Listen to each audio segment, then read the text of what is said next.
faz parte do nosso time. Direto ao ponto no seu rádio.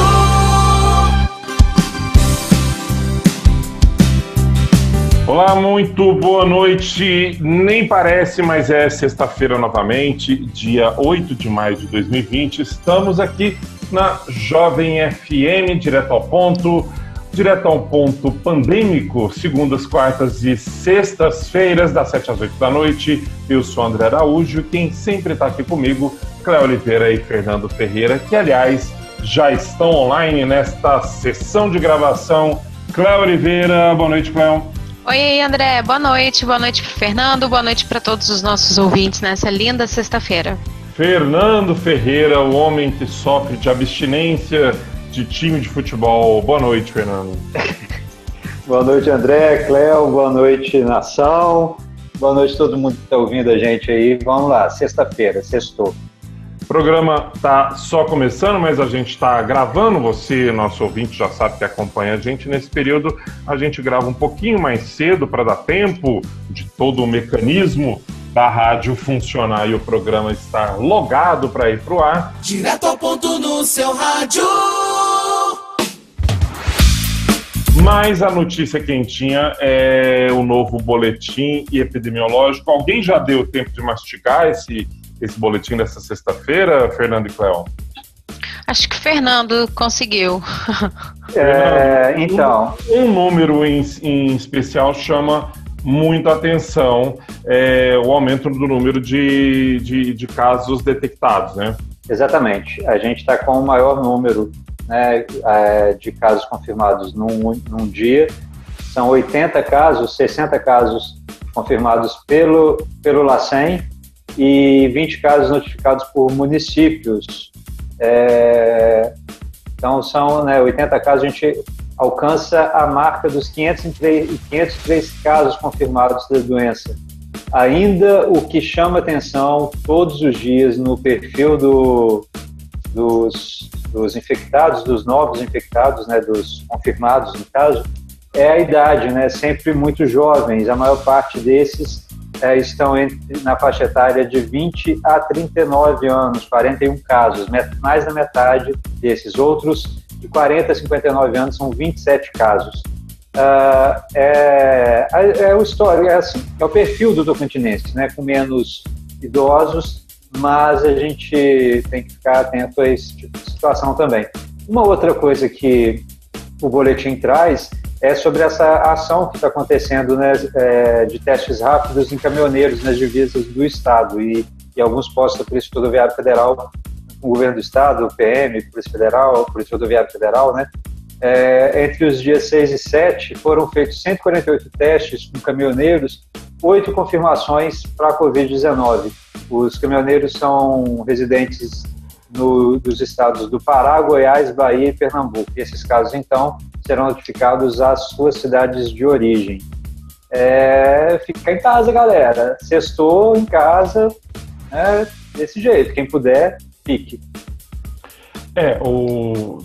Dessa notícia que o Fernando trouxe para a gente, esses números desta sexta-feira indicam, primeiro, o que a gente falou no programa de quarta-feira, que até a firma do Twitter repercutiu, que aquele pessoal da área científica, tudo que eles falaram há um mês e meio atrás, se confirmou à letra, né, ao detalhe aí, em números de acordo com posturas adotadas pela população e as tentativas do poder público.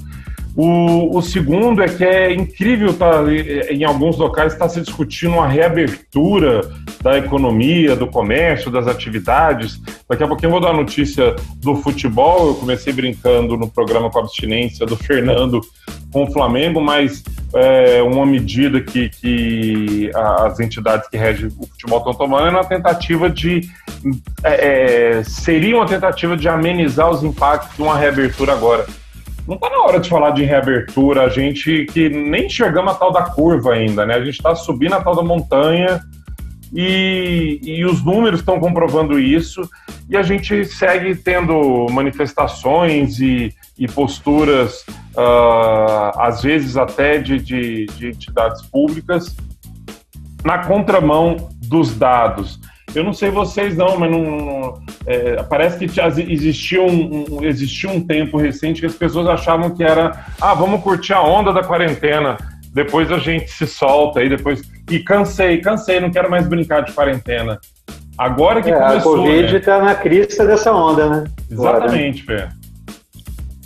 Fazendo esse trocadilho meio esquisitão, mas é mais ou menos isso que acontece. Falando do futebol, André, que você disse, o próprio povo lá do Flamengo está meio grilado, porque eu não me recordo agora se são 28 ou 38 casos confirmados da Covid-19 entre funcionários, Sim. dirigentes, etc. E o povo não está querendo voltar, não. E nem acho que é hora, né? Eu acho um número alto também, mas é aquela questão da testagem, né? Testou todo mundo, apareceu mais caso. Mas, já que o assunto entrou por essa seara, a FIFA lançou uma proposta que prevê o aumento aí de 3 para 5 o número de substituições numa partida de futebol. A justificativa é que os atletas não vão ter o tempo necessário para se preparar para as competições, e isso, segundo a FIFA, aumentaria o número de lesões. Então, numa tentativa de colocar um paliativo sobre o impacto da retomada das atividades do esporte, do futebol, e a gente já tem calendário nisso, o campeonato alemão já tem jogo marcado para o dia 18 de maio, sem torcida, mas, enfim... A FIFA acha que mudando de 3 para 5 a substituição vai ser um grande benefício para os times. É incrível que o único país que existe uma pressão do poder público com as federações para abrir é o Brasil. No resto do planeta é uma briga das federações com os governos. As federações querem abrir, o governo não. Aqui o governo está peitando a federação para abrir mais cedo. Não é só o futebol, né? O UFC está previsto para amanhã também voltar, né? E talvez, eu acho que é o primeiro esporte mesmo que deve voltar exatamente às suas competições oficiais. Mas a estratégia do UFC é justamente você ficar longe da pessoa. Você não tomar um acerto na cara e cair. É um esporte baseado no distanciamento.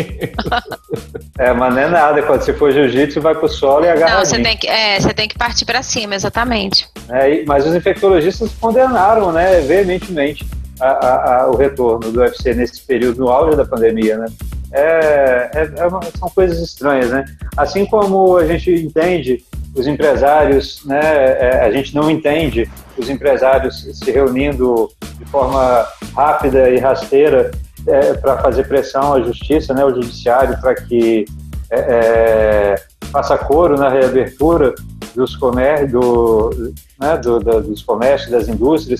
O engraçado é que são as grandes empresas que estão fazendo essa pressão. A gente vê aí o pequeno rebolando para poder dar seus pulos, né, para poder conseguir manter o seu negócio aberto, respeitando todas as restrições.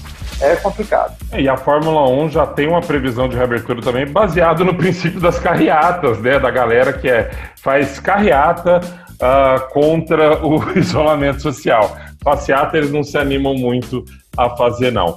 Bom, temos quanto? Temos ainda 3 minutinhos nesse bloco. Quem tem... Cléo, tem notícia?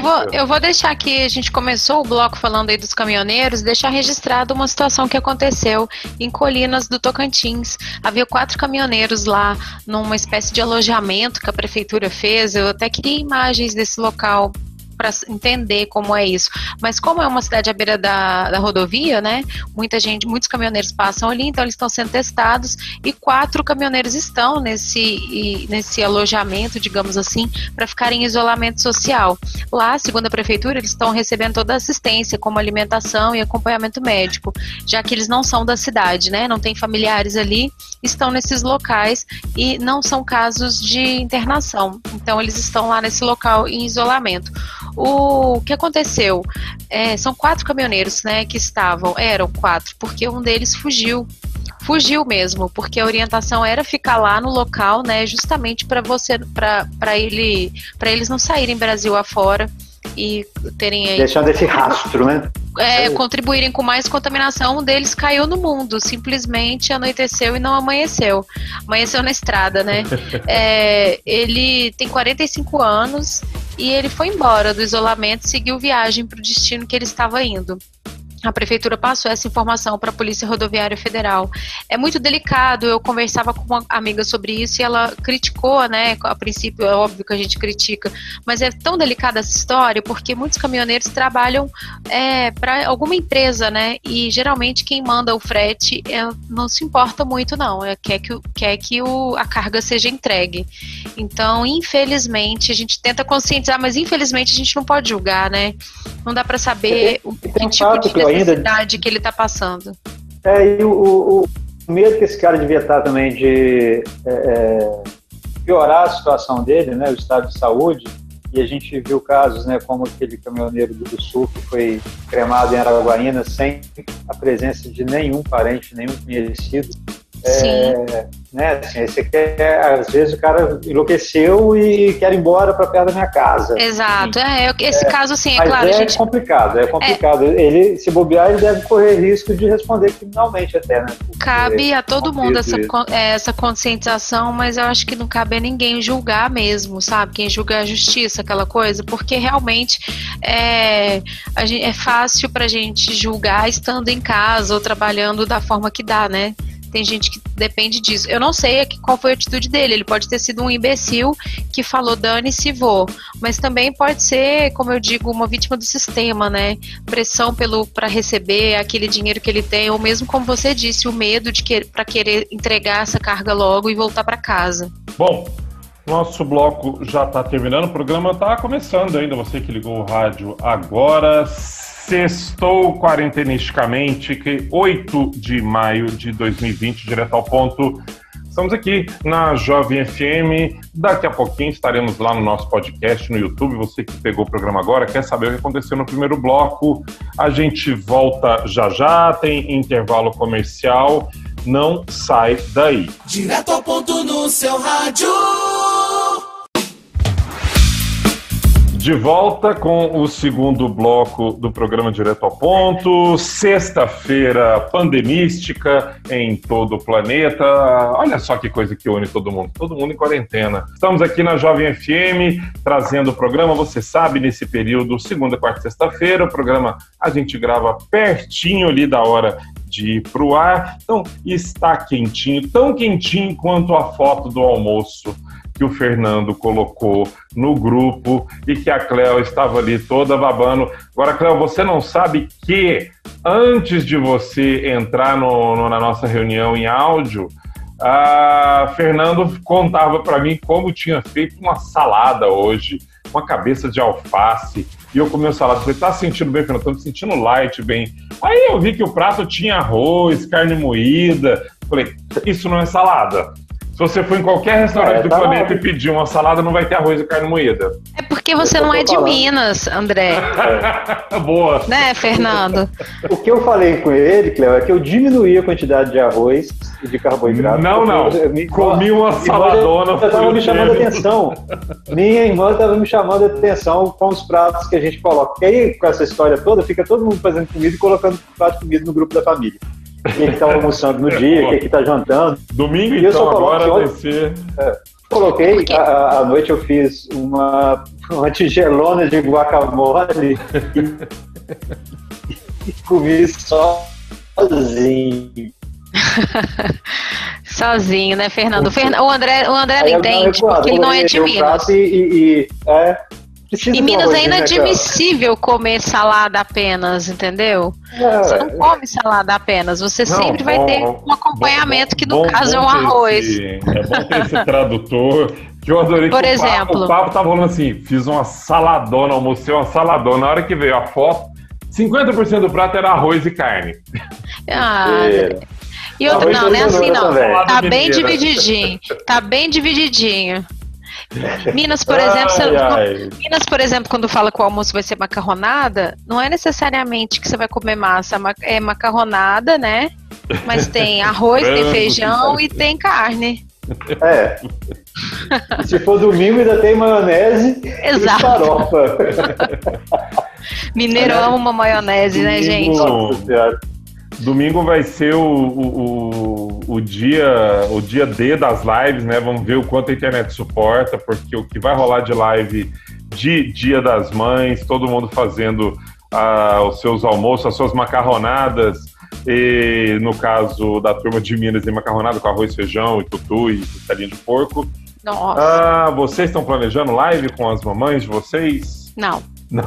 Eu só uma ligação mesmo, básica, né? Porque são várias mães na minha família, né? Minhas duas irmãs, Você vai minha fazer mãe, a tour, Fernando, minha tour de live. tia, a minha comadre e a minha queridinha que tá gravidinha dos gêmeos lá, né? Meus sobrinhos netos que estão vindo por aí. No meu caso, não dá pra fazer live com a minha mãe. Quem me acompanha no Instagram viu o meu depoimento sobre ela. Eu liguei, né? A gente tava conversando, a gente conversou lá, sei lá, uns 5 minutos. E aí ela disse, então tá, não quero conversar mais não. Depois eu te ligo, tchau. Então, assim, numa live isso não vai render, entende? Esse meu jeitinho delicado, assim, é de família. Vamos de notícia, quem tem notícia agora. Eu tenho uma notícia que vamos ver qual é a capacidade de mobilização dela. Tá aberto dentro do site do Exército Brasileiro, alistamento.eb.mil.br, o candidato que quer se alistar no Exército nesse momento de pandemia. As inscrições são gratuitas até o dia 30 de junho e os interessados informam seus dados pessoais até o dia 30, como informei. E o pessoal que requereu o certificado de dispensa, eles estão sendo, a informação do Exército é que quem solicitou esse requerimento pelo Resolve Palmas, nos meses de fevereiro, março e abril, vão receber esse alerta por e-mail. Esses documentos vão ser enviados por e-mail. Quem quiser tirar alguma dúvida quanto a essa documentação, o telefone do Resolve Palmas aqui na região central é 3212-7262, vou repetir, 3212-7262. Cléo, Fernando?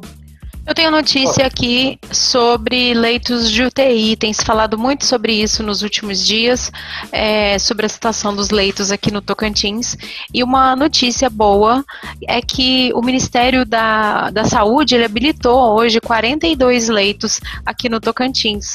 A informação está no Diário Oficial da União, que foi publicado hoje de manhã.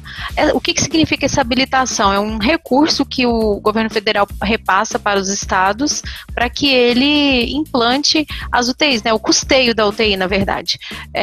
E é um valor considerável, eu diria. São esses 42 leitos, eles representam 6 milhões de reais para o Tocantins, né? Para o Tocantins. Outros estados já haviam sido habilitados, o Tocantins ainda não, e hoje saiu essa habilitação. São 42 leitos para atendimento exclusivo a pacientes de Covid. Cada leito... Sim. Não, desses aí, os primeiros habilitados foram lá no Hospital de Maternidade Dom Orione, em Araguaína, que são mais 10 leitos, um hospital privado, são mais 10 leitos que já estão recebendo pacientes da Covid, SUS, né, da Covid-19, que é uma preocupação, né, porque Araguaína é a cidade que mais tem casos. Araguaína está bem delicado porque ela atende todo o norte ali, né? E todos os hospitais, eles não são preparados para uma situação de pandemia, né? Isso é natural, hospitais do mundo todo. Eles não têm uma estrutura reservada para situações como essa. Então, Araguaína estava ali nessa situação delicada. Cada leito receberá uma diária aí de R$ 1.600 para esse custeio, né? Que eu disse. Ao todo, dá 6 milhões, são 6 milhões de reais. Os leitos, eles são assim, 16 para HGP, 6 para o Hospital Infantil de Palmas, importante também, né? O Fernando sempre tem trazido aqui detalhes do boletim mostrando crianças já com Covid, então tem aí 6 para o Hospital Infantil e 20 leitos para Araguaína, 10 para o Dom Orione, como o Fernando disse, e outros 10 para o Hospital Regional. Boa notícia, né? Esse repasse é previsto aí por 90 dias. O Hospital Regional de Araguaína também, hoje a equipe de engenharia da Secretaria está em Araguaína, porque o Tocantins recebeu, além dessa habilitação toda aí que a Cléo estava explicando, recebeu mais 7 respiradores. Então a equipe de engenharia está lá montando mais 7 leitos no Hospital Regional de Araguaína, leitos também de UTI Covid. É bom, né? Assim, é bom que tenha, e é melhor ainda se não precisar usá-los, né? Eu fiquei numa dúvida até, uma pessoa me perguntou e eu ainda não consegui apurar, talvez o Fernando ou o André saibam me dizer. Esses leitos, esse repasse ele já é feito em parcela única, né? Mas se o leito não for utilizado, de qualquer forma, utiliza esse dinheiro, já que teve que montar? Será como funciona isso? Se alguém souber. Eu não sei se o leito para custeio, eu acho que ele deve ser diferente do leito de montagem, a verba de custeio, eu acho que é diferente da verba de montagem, né, de equipar. Então, é interessante essa informação, mas é mais interessante ainda que eu acho é a gente ter a garantia de mais leitos para, se um negócio ficar pior do que já está, a gente ter como se tratar, né? Se cuidar. Gente, vocês viram o decreto de Araguacema de ontem? O texto diz que está proibida, e aí a gente abre as aspas, né? Chegada de visitantes ao município, e entre as medidas que eles adotaram para, minimizar o fluxo de pessoas, está ali a suspensão de circulação de transporte intermunicipal e nas ilhas. Mas o que eu adorei é a seguinte frase do decreto: aos munícipes que receber, tá assim, viajantes de outras cidades em suas residências serão penalizados sanitariamente e criminalmente. Criminalmente eu consegui imaginar rapidamente. O sanitariamente... Vai jogar Covid na pessoa. Não, vai chegar vai dar uma descarga. Os bombeiros. Ou aquele balde de criolina que minha mãe jogava na gente. Pode colocar Neucid na pessoa e deixar ela 2 horas no sol. Eu achei, André. O Fernando falou, olha, no meu tempo jogava balde de criolina em cima da gente, vê se tinha pandemia naquela época. Agora, nessa onda de Araguacema, eu vi a entrevista do prefeito de Peixe ontem na TV Anhanguera. Ele também está com essa restrição nos finais de semana para a entrada de outras pessoas. Ele falou que a população flutuante do fim de semana em Peixe aumenta por demais, quase que dobra a população da cidade. E ele deu uma cutucada na galera de Gurupi, porque diz ele que muita gente de Gurupi vai para lá porque tem ilhas ou vai para os balneários. E ele falou assim, a pessoa se preserva a semana inteira e chega no fim de semana e vem para cá, sabe? E fazer festinha e fazer aglomeração. Lá também está proibido o comércio de bebida alcoólica, né? Então, no final de semana, e aí vai ser, eu acho que essa é uma medida bastante impactante para os meus colegas lá de Gurupi, que eles não vão querer ir para Peixe sem tomar uma, não. Os meus amigos de Gurupi, eu tenho certeza que a piada é boa, mas a perspectiva é real e assusta, né, Fernando? Eu queria mudar um pouco o assunto. Posso dar uma... Rocha, vai fundo, Fernando. Olha só, essa semana, alguns casos de estupro de vulnerável chamaram a minha atenção aqui. Um cara de 32 anos foi preso suspeito de estuprar uma amiga da filha dele. A menina tem 10 anos. O caso foi registrado em Paraná, no sudeste do estado, e foi descoberto que a mãe da menina viu que ela estava com algumas marcas, tipo chupão mesmo, assim, e outros hematomas no corpo. E acabou que os exames confirmaram o estupro. A polícia disse que o cara era próximo da família e a menina agora está recebendo acompanhamento psicológico. E o cara está na cadeia de inatividade. Outro caso foi o indiciamento de um jovem de 21 anos em Santa Fé do Araguaia, já na região norte. O crime teria acontecido no ano passado, quando a vítima tinha 13 anos. A polícia disse que, na investigação da Polícia Civil, que o cara trocava mensagens com o adolescente nas redes sociais e aplicativos de mensagem. No dia do crime, segundo a polícia, ele marcou um encontro com a adolescente e acabou tendo relações com ela que não foram consentidas, segundo a menina. Lembrando que a lei brasileira ela tipifica como estupro de vulnerável qualquer ato libidinoso, né, com menor de 14 anos, com ou não sendo consentido. A pena varia de 6 a 10 anos, se for estupro de vulnerável, pode ir de 8 a 15. Um terceiro caso é ainda mais curioso, porque não é tão comum a gente ver notícias assim. Uma mulher de 35 anos foi presa por roubo e tentativa de estupro de vulnerável em Tocantinópolis, também na região norte. O adolescente foi abordado pela suspeita com uma faca e obrigado a entrar com ela no matagal. Quando ela pegou R$7 que estava com ele, um material, as coisas que ele tinha comprado na rua, e mandou ele tirar a roupa. E aí, na hora que ela começou a tirar a roupa dela, ele conseguiu vazar e deixou ela lá, e a polícia foi até a polícia, descreveu como era essa mulher, e ela acabou sendo presa também. O negócio está rachado por meio, né, assim, a pandemia está aí, mas a gente fala, né, quem está afim do ilícito não está preocupado com quarentena não, né? Não é um critério adotado para essa turma. Bom, nosso bloco está terminando, tá? Nossa, super está terminando. Daqui a pouquinho a gente volta, tem intervalo comercial, tem Não Vá para os Grupos, Não Se Vá. Esse nome desse quadro, ele já adotou ele já teve tantas variações no nosso grupo. Ele vai terminar com a vinheta daquela música, Fernando, Não Se Vá. Podemos chamar o quadro Jane Erondi. Jane Erondi. Quadro Não Se Vá. Tem o quadro Não Vá para os Grupos Sem Saber. Tudo isso daqui a pouquinho, depois do intervalo comercial. Direto ao ponto, volta já. É bate-papo, é descontração, é jornalismo de qualidade. Direto ao ponto.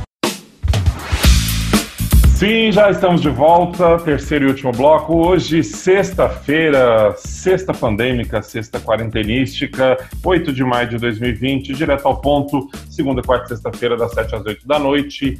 Saudades daquele ao vivo, saudades daquilo que começa com P. Programa ao vivo, estamos todos, mas por enquanto vamos gravando o programa agorinha, foi agora há pouco. No que é o tempo diante, são 2 horas, né? No fluir do tempo, é quase ao vivo. Estamos aqui, eu, Fernando Ferreira e Cléo Oliveira, desejando a vocês um final de semana, mas antes Não Vá para os Grupos Sem Saber, aquele quadro que ajuda você a estar preparadíssimo para enfrentar os grupos de WhatsApp, da família, do futebol, aquela turma que não se vê faz tempo e que não se cansa de tretar. Vamos começar falando da Mega Sena. Faz tempo que a gente não fala da Mega Sena, hein, Cléo e Fê? E nem jogamos também. Essa semana a gente teve... Não ganhamos, na verdade, no meu caso. Faz tempo que a gente não joga, né? O prêmio 22,59 de ontem acumulou, eram 56 milhões, o prêmio agora é de 80 milhões do próximo sorteio. A gente teve aí essa semana, por causa do Dia das Mães, uma alteração, ao invés de sábados e quartas, a gente teve sorteio na terça e na quinta, e temos o sorteio do Dia das Mães no domingo. 86 milhões, acho que a gente pode retomar aquele papo no grupo de fazer o bolão. Se bem que, com 86 milhões no meio de uma pandemia, a gente faz o quê? Faz, André. Eu espero a pandemia sendo muito acabar, pessimista, cara. Dinheiro é dinheiro Meu sempre. Meu problema é criatividade, né? Você tá muito pessimista. Dinheiro é dinheiro sempre. Na pandemia, sem pandemia, tem sempre uso para ele. O período de isolamento tem deixado algumas pessoas um pouco depressivas, pessimistas, achando que não precisa de ganhar na Mega, né? Tristes. Pessoas que não estão sabendo lidar direito com esse período. É importante lembrar de um serviço, o CVV, que é o Centro de Valorização da Vida. Mesmo não fazendo atendimento psicológico, o CVV realiza prevenção do suicídio por meio de apoio emocional. Funciona de graça, 24 horas por dia, todos os dias, pelo telefone 188. Então, se você que está nos ouvindo está precisando conversar sobre algo que está te incomodando, te afligindo, ligue no telefone 188. Um voluntário vai conversar e te atender sem julgamento, sem perguntar seu nome, é só mesmo para te ajudar. Telefone 188. Olha só, e essa é para espalhar nos grupos de WhatsApp, principalmente na região do Bico do Papagaio. A PM lançou uma lista de contatos da Telepatrulha, com o número de telefones das viaturas para facilitar o contato com a PM. Também foi criado o WhatsApp Denúncia. A iniciativa foi pensada para atender principalmente a área rural, onde muitas vezes a internet é o único meio de comunicação que existe. O número do WhatsApp Denúncia é o 99250 4112, 99250 4112. Lembrando que a denúncia de crimes ou suspeitas de crime é anônima. Para guardar esse número e os da Telepatrulha, você pode conferir lá no site pm.to.gov.br. As cidades atendidas são Araguatim, São Bento, Augustinópolis, Praia Norte, Sampaio, Esperantina, Buriti, São Sebastião, Carrasco Bonito, São Miguel, Axixá, Sítio Novo, Itaguatins e Maurilândia. E o 190 também continua funcionando. Tá com aquela coceirinha de sair, não vá, não saia. Tem live para todo lado nessa sexta-feira. Tá rolando agora. Você saindo aqui do programa pode conectar aí no YouTube. Vai ter live do Emicida, muito bacana. Tem live rolando também do pessoal do Sambo. Tem público para tudo.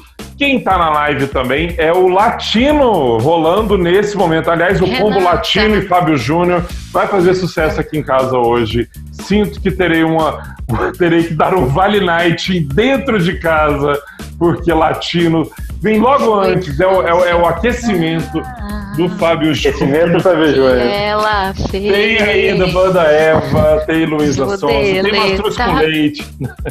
A Cléo já tá no clima. Renata, ingrata.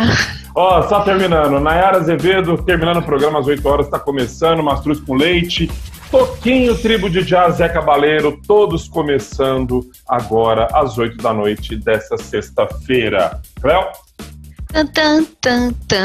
Ó, as inscrições para o Exame Nacional do Ensino Médio, o Enem, começam segunda-feira, hein? Vão até dia 22 de maio. Elas podem ser feitas pela internet no site do Enem. E esse ano tem as modalidades impressa, né? E também, que já é a comum, e também o Enem digital. As provas vão ser aplicadas de 1º e 8 de novembro, no caso do impresso, e digital 22 e 29 de novembro.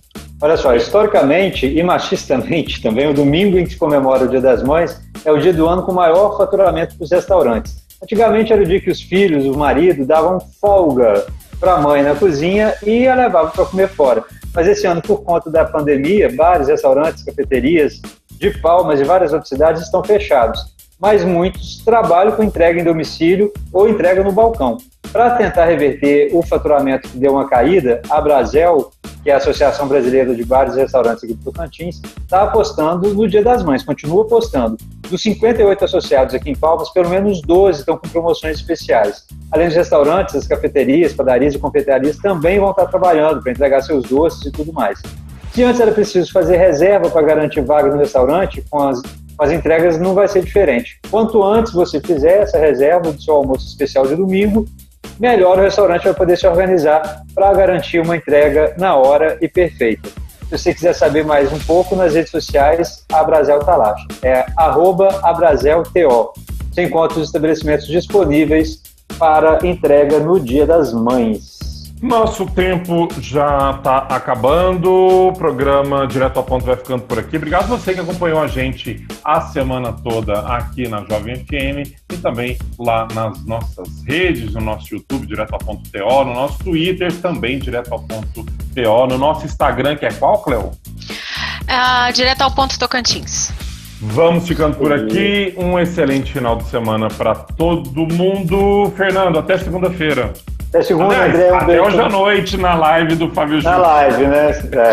Um beijo para minha mãe, um beijo para minha irmã Nanda, para minha irmã Miriam, para Bela, minha sobrinha querida, para tia Dejinha, para Polly, todas as mães que me fizeram e me fazem muito feliz nesses tempos todos aí de vida. Cléo, até segunda. Me leva que eu te quero, me leva. Alguém tem planos pra sexta, né? Até segunda, gente. Um beijo pra minha mãe também. Minha mãe tem um nome tão bonito, sabia? Ela se chama Helena, eu acho bem bonito. Lindo. Um beijo pra ela. Um beijo pras a minhas Regina irmãs. Duarte também acha. Regina Duarte, muito doida. Na verdade, quem acha é o Manuel Carlos, né? Considerando o piti que ela deu, a gente nem sabe se ela gosta ou não. Ai, um beijo pra Cláudia, que é minha irmã mais velha. Irmãos mais velhos sempre acabam sendo um pouco de mãe também pra gente. Exatamente. Então, um beijo pra todas as mães. Você que é mãe do seu filho, mãe do seu neto, que tem também, mãe do seu sobrinho, mãe dos seus irmãos mais novos. Pra todas as mães, um beijo pra vocês. Segunda a gente tá aqui. Beijo, Cléo, beijo, Fernando. Obrigado você que acompanhou a gente. Um beijo pra minha mãe, um beijo pra mãe dos meus filhos. Segunda-feira a gente tá de volta aqui no Direto ao Ponto. Beijo, tchau. Direto ao Ponto. Jornalismo diferente.